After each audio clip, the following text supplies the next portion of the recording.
Sa ating recipe ay gagamit tayo dito ng 1/4 cup na giniling or ground pork. Ang ginamit ko dito ay burger patties dahil mas mura ang kilo nito kaysa sa giniling.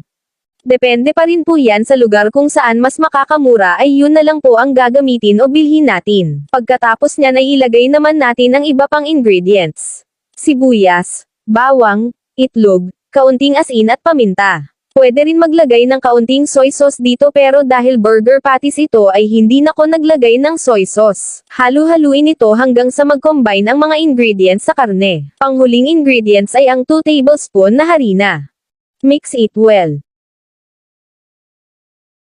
Ang kilong saging saba at ito ay hinog.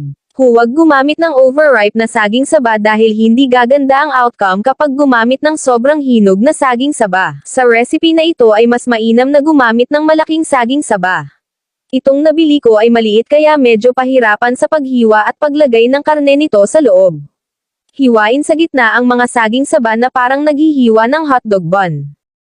Next step ay lagyan ng mga saging saba ng meat mixture. So take note lang po mga kakuksina. Itong recipe na ginawa ko ay for food consumption lang or yung kami-kami lang ang kakain sa bahay. At kung gagawin mo itong pambenta ay maaari mong doblehin or triplehin ang mga ingredients. 11 pieces at may natira pang meat mixture. At para sa ating batter ay napakasimple lang. 1 cup ng harina, kaunting asin at 1 cup na tubig. Haluin ito ng maigi. Para magkaroon ito ng kulay ay lalagyan ko ito ng kaunting yellow food color pero ito ay optional lang. I-coat ang mga relyenong saba sa batter at habang ginagawa mo ito ay make sure na nagpainit ka na ng mantika para sa pagprito nito. Pwede ko bang malaman kung taga saan ang mga nanonood sa akin? I-comment mo ang iyong lugar. Maraming salamat sa suporta. Take note lang po, kapag mainit na ang mantika ay hinaan ninyo ang apoy sa low heat para maluto ang karne sa loob. Lutuin ito hanggang sa mag-golden light brown ang mga saging saba sa mahinang apoy lamang. Baliktarin din para maluto ang kabilang side nito. At kapag okay na ay hanguin ito at i-drain natin ang excess oil nito.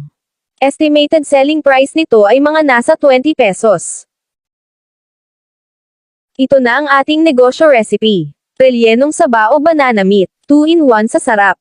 Pwedeng pang merienda at pang ulam na din. Estimated selling price nito ay mga nasa 20 pesos. Pero depende pa rin po yan sa mga nagastos ninyo dahil magkaiba po tayo ng mga presyo depende sa lugar. Masarap ito sa ketchup. Tiyak akong papatok ito kasi bago sa mata at pandinig ng mga customers. So yun lang po mga kakuksina. Sana ay natulungan ko kayo sa isa na namang negosyo recipe na maliit lang ang puhunan at madaling mabenta. Maraming salamat po sa panonood at kita-kits sa susunod nating pagluluto.